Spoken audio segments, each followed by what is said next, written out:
Hi, I'm Tori from Aegis Business Services. We're an accounting and bookkeeping firm on the outskirts of Brisbane. Just going to give you a little update on the JobKeeper stimulus package and what has changed in the last couple of days. So last week, the day before Easter Thursday, the Wednesday, the legislation was passed through Parliament. However, it's not the final information. There's more information coming. We're waiting on the rules. We're waiting on processing from the ATO.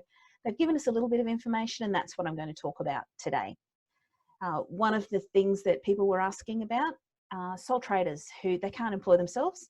If they're an eligible business, then they may be able to get the JobKeeper.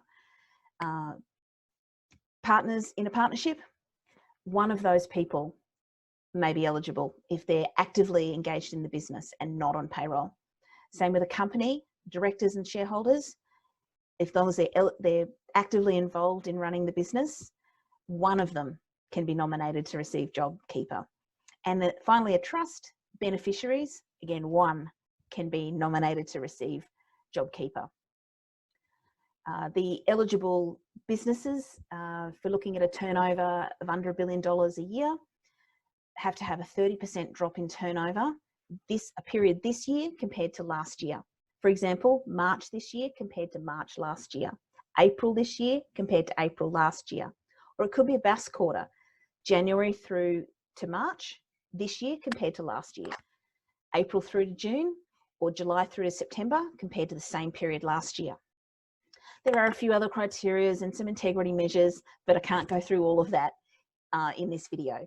So we're still waiting on the clarification of that turnover test from the ATO. Hopefully we'll receive it before the end of the month so that we can make sure that businesses who are eligible can enrol in time. So that's where I want to come to the information about enrolment.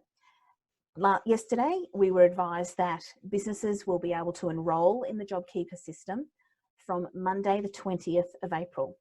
That's through an online form. You can do it via their business portal, or they can use a tax professional, such as a BAS agent or a tax agent, to enrol on their behalf.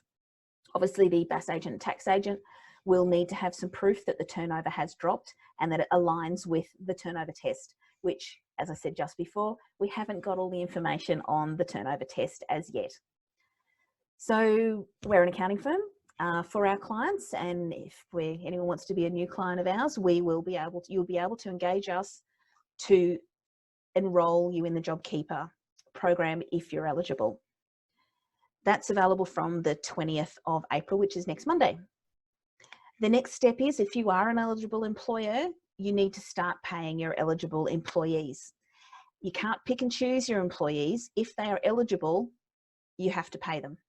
So you have to pay them a minimum of $1,500 a fortnight in a JobKeeper fortnight. And it's based on the day you pay them. So we've already finished one JobKeeper fortnight. It finished on the 12th of April. Not many people have paid their staff if they were earning less than the $1,500 a fortnight, haven't topped it up. So for the first month, we have a little bit of leeway. We've got until the 26th of April, which is the end of the next JobKeeper fortnight, to top up their pays so that they have received the $1,500 per fortnight. So it could be $3,000 for some employees if you want to be included in the first JobKeeper fortnight. The catch there is the 26th of April is a Sunday. So you'll need to have paid them by Friday, the 24th of April, and they need to be paid that money. If it's part of their normal wages, so if you're still working and they get paid more than $750 a week, $1,500 a fortnight, that pay is, you pay them as normal. But if they earn less than that, you need to top up their payment. So once you've done that, the next step is to apply for a claim. This is more information that came through yesterday.